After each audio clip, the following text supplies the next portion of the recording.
যে কোনো ব্যক্তিদেরকে কটাক্ষ করে কথা বলা, হ্যাঁ, তারপরে হেয় প্রতিপন্ন এটা কালচারে পরিণত হয়েছে। এটা থেকে আগে বের হইতে হবে, এটা থেকে বের হতে হবে। আপনি আচরি ধর্ম কহ পরে আমি আমার মতামত দিব, কিন্তু আপনি ফ্যাসিস্ট হবেন কেন?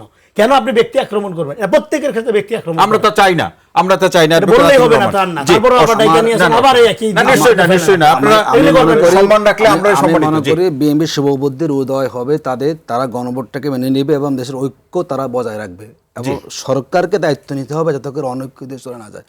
কারণ অনৈক্যের ভিতরে আবার ফ্যাসিবাদীরা ইন করার সুযোগ পাবে।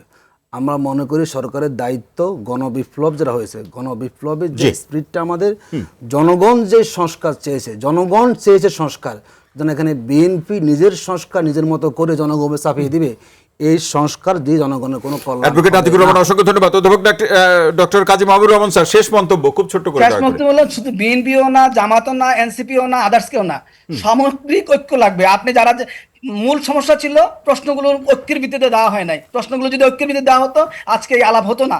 তত্ত্বাবধায়ক সরকার, ইন্টারিম গভর্নমেন্ট এই প্রবলেমটা ক্রিয়েট করে গেছে। জি, অসংখ্য ধন্যবাদ, অসংখ্য ধন্যবাদ স্যার। মনিরা শারমিন, আমি আসলে যেটাই বলতে চাই সেটা হচ্ছে, দেখেন, আমাদের মানে মূল বিষয়টা হচ্ছে বাংলাদেশে একটা গণ অভ্যুত্থান হয়েছে, এবং গণ অভ্যুত্থান পরবর্তী সময়ে আমাদের যে গুণগত পরিবর্তনগুলোর স্বপ্ন আমরা দেখেছিলাম প্রত্যেকে, এই আপনি যতগুলো ফ্যাসিবাদ বিরোধী যতগুলো পক্ষ আছে, সবাই কিন্তু একটা কারণে, একটা ফোকাসে কিন্তু রাস্তায় নেমেছিল। সেটা হচ্ছে, একটা হলো এই শেখ হাসিনাকে চায় না, এবং আরেকটা হচ্ছে বাংলাদেশটাকে নতুন করে সাজাতে চায়।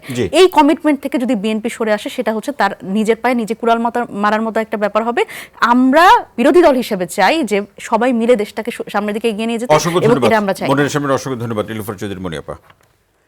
আমি আসলে কি বলবো, এটা হতাশা প্রকাশ করা ঠিক না, তারপরেও আমি দেশের জন্য এবং বাংলাদেশের আইনের জন্য আমি হতাশা ব্যক্ত করছি। এই কারণে যে আমি বিচার মানি, অথচ সবসময় তালগাছটা আমার, এবং আমি স্ল্যাং ল্যাঙ্গুয়েজ বললেই আমি সবচেয়ে নতুন সভ্যতা এটা হয়ে যাব, এরকম কিছু না।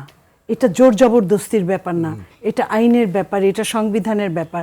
সংবিধানটা, যেটা মাহবুব সাহেব বললেন, সংবিধানটাকে আমরা কাটাছেঁড়া ওইভাবে আমরা করতে পারি না যে তার জীবনটাই চলে যাবে। আমরা তাকে অপারেশন করতে পারি, তাকে বাঁচিয়ে রাখার জন্য, তাকে মেরে ফেলার জন্য না। এখন যেটা হচ্ছে, তাকে মেরে ফেলার জন্য ব্যবস্থা করা হচ্ছে। এই জায়গাটা থেকে অবশ্যই সবাইকে সরে আসতে হবে, কিন্তু হয়তো বা অনেক কিছু হারিয়ে তারা সরে আসবে। অসংখ্য ধন্যবাদ।